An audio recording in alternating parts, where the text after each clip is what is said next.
This is the Hidden Killers podcast with Tony Brueski, featuring special guest and forensic scientist Dan Krane.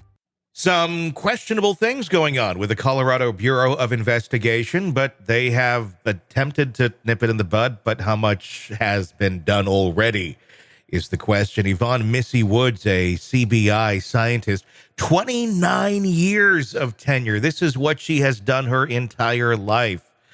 She retired amid allegations of misconduct of DNA testing procedures. Woods was accused of omitting critical information and manipulating DNA results by altering, deleting, or omitting data. Now, is this as bad as it sounds? I don't know, because there's so many caveats to this. Joining us, the man who knows a lot about it, who's been joining us for more than a year now on these topics, Dan Krane, forensic scientist and professor. Let's just start there with what we just talked about. What exactly was going on here?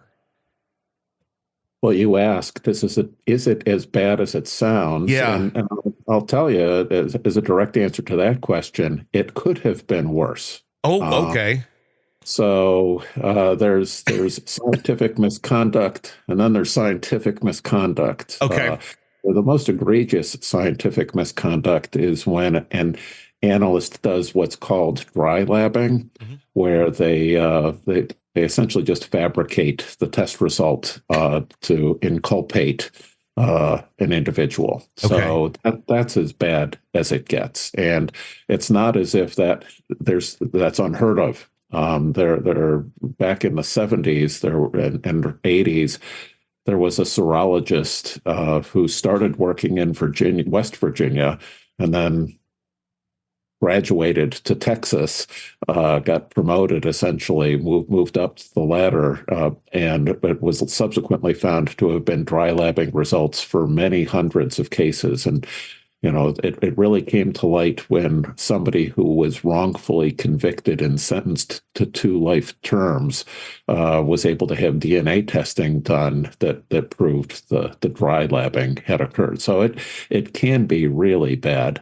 What this analyst, Missy Woods, appears to have been doing is omitting failed controls. So when DNA labs are doing their testing, they'll include 3 controls with all of their experiments. They will do a negative control, a reagent blank, and a positive control.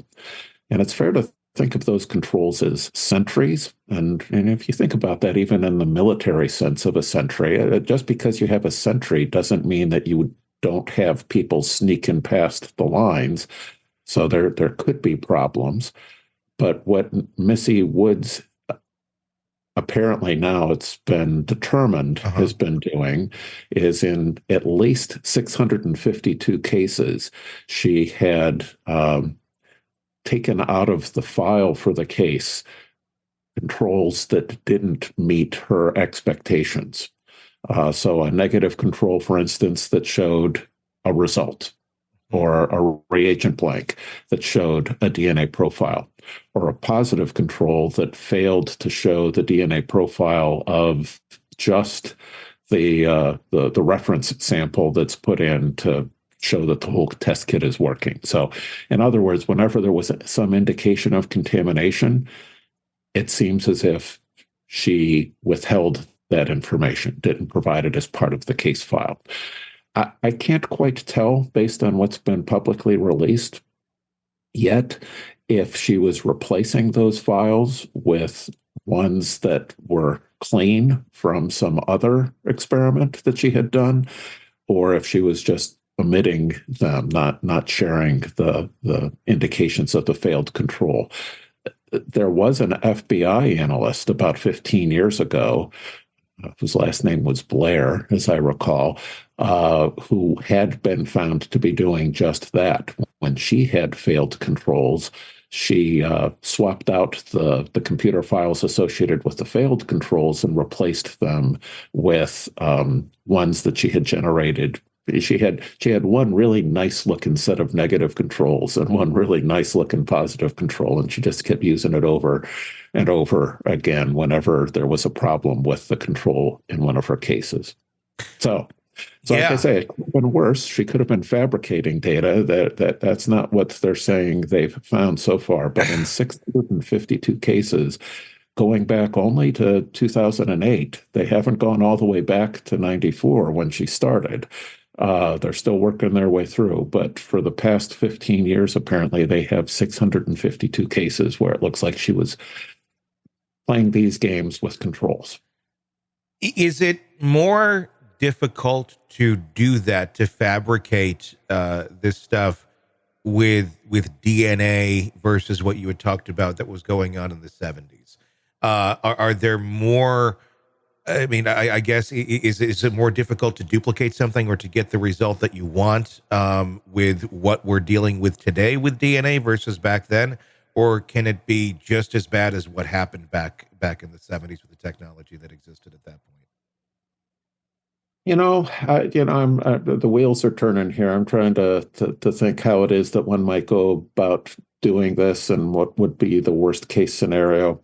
It's not hard at all for me to imagine how it is that an analyst who's gone rogue could put a thumb on the scale in a way that, really worked to the disadvantage of I'll use the neutral term, a person of interest. Or effect. It wouldn't be hard. It wouldn't be hard at all. So there's a lot of expectations of integrity for the people who are working in crime labs. And sure. They go off on their own. Why? Obviously, we're talking about motive here, but if you were to speculate, why would she do this? I mean, when there's the other cases too, there's probably some answers to those questions. But if you were just to guess on this, why would someone be doing this to begin with? Just to get their work done, to get the results out that have been requested so they can meet those expectations regardless of what they're putting out or what?